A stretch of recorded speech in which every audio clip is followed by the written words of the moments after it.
కరుంగలి మాల ఎందుకు ధరిస్తారు అనేది ముందు తెలుసుకోండి. ఏదో నేను వేసుకోగానే ధనవంతుడైపోతాను, కోటీశ్వరుడైపోతాను అని చెప్పేసి వేసుకోకండి. ముందు తెలుసుకోండి అసలు ఎందుకోసం వేసుకుంటారు. చూడండి, కొంతమందికి పని చేసింది, కొంతమందికి పని చేయలేదు. పని చేసిన వాళ్ళకి మాత్రం విపరీతంగా పని చేసింది. ఎలా అంటే చిన్న స్థాయి నుండి చాలా పెద్ద స్థాయికి ఎదిగిన వాళ్ళు కూడా ఉన్నారు ఈ కరుంగలి మాల ధరించడం ద్వారా. ఎవరికైతే ఎక్కువగా నరదృష్టి ఉంటుంది కదా, ఇది వేసుకోగానే నరదృష్టి వెళ్లిపోతుంది, పాజిటివ్ ఎనర్జీ మనలో వస్తుంది. కొంతమందికి నరదృష్టి ఉండదు. వాళ్ళకి ఏంటి అంటే ఇది నిదానంగా పనిచేస్తుంది. అదే విధంగా చిన్న పిల్లల నుండి పెద్ద వాళ్ళ దాకా ఎవరైనా సరే దీన్ని ధరించవచ్చు, అమ్మాయి అబ్బాయి తేడా లేకుండా. ఇంకొకటి, ఇది వేసుకుంటే మీలో మీకే ఏదో తెలియని ధైర్యం వస్తుంది. అదే విధంగా ఏదైనా సరే పని చేస్తున్నారు కానీ కలిసి రావడం లేదు, నేను న్యాయంగా ధర్మంగా చాలా ప్రయత్నిస్తున్నాను కానీ ఫలితమే రావడం లేదు అని అంటే ఇది వేసుకోవడం ద్వారా ఏంటి అని అంటే న్యాయం మీకు దక్కుతుంది.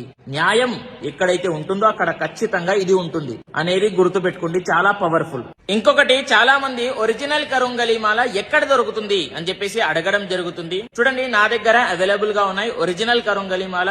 ఎవరికైనా సరే కావాలి అని అంటే మీ పూజ ఒరిజినల్ అనేటటువంటి ఇన్స్టాగ్రామ్ పేజ్ లో డైరెక్ట్ గా మెసేజ్ చేయండి, మీకు రిప్లై ఇవ్వడం జరుగుతుంది. లేదు అని అంటే స్క్రీన్ పైన కనిపిస్తున్నటువంటి నంబర్ కి కాంటాక్ట్ కూడా అవ్వవచ్చు అనేది ప్రతి ఒక్కరికి